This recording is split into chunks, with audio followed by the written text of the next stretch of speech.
Sur le Liban, le pays s'enfonce dans la crise, je vous le disais dans les titres, la détresse de millions d'habitants.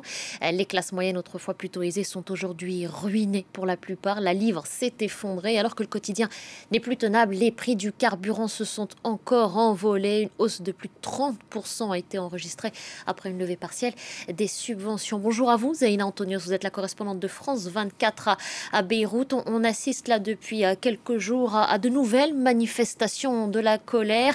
À l'origine de cette grogne, cette nouvelle grogne, je le disais, c'est notamment cette hausse des prix du carburant à 30%. On a commencé à voir les manifestations s'intensifier le week-end dernier. En cause, oui, l'annonce tout d'abord de la levée partielle des subventions sur le carburant, mais aussi une nouvelle dévaluation de la livre libanaise face au dollar qui avait atteint 18 000 pour $1 le week-end dernier.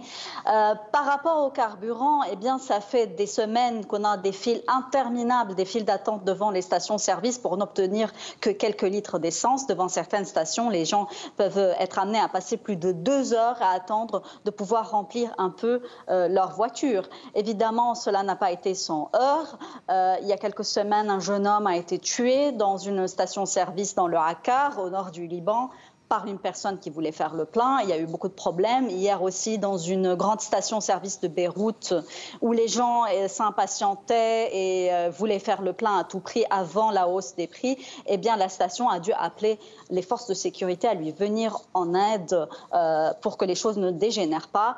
Et au Liban, on est en train d'appeler ces files d'attente, les files d'attente de l'humiliation devant les stations-service. Ce que vous décrivez là, Zaina, reflète cette détresse dont on entend parler et dont on observe les effets depuis des mois maintenant. La livre s'est effondrée, vous l'avez évoqué, la population s'appauvrit. Quels sont les témoignages, les récits qui vous sont à vous livrés, remontés depuis le terrain ? C'est une véritable descente aux enfers que l'on est en train de vivre aujourd'hui au Liban et certains ironisent sur les réseaux sociaux en disant que c'est l'enfer que le président de la République avait évoqué dans une de ses interviews. On lui avait demandé vers où on va. Il avait dit si on continue comme ça, on va en enfer. Eh bien, les témoignages, c'est que plus rien ne fonctionne de manière normale. Par exemple, il n'y a pas assez c'est compliqué pour acheter du fioul pour électricité du Liban, qui d'ailleurs n'a jamais fonctionné à 100%. Ce qui fait qu'il y a de plus en plus de rationnement de courant électrique. Donc, c'est un effet boule de neige. Ça va empêcher les hôpitaux de fonctionner comme il faut. S'il n'y a pas de courant continu, ça empêche les restaurants, les supermarchés de préserver la chaîne du froid.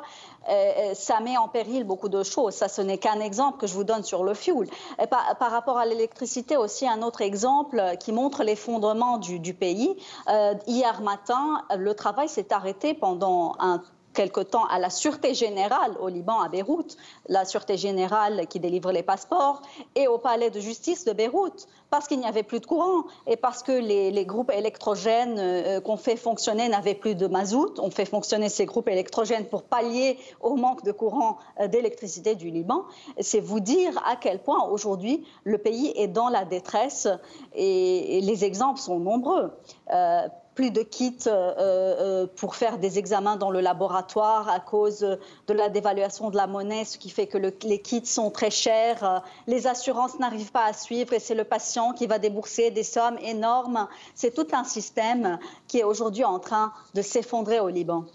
Une classe politique manifestement sourde à cette détresse. Merci beaucoup, Zaina. Merci pour toutes ces précisions.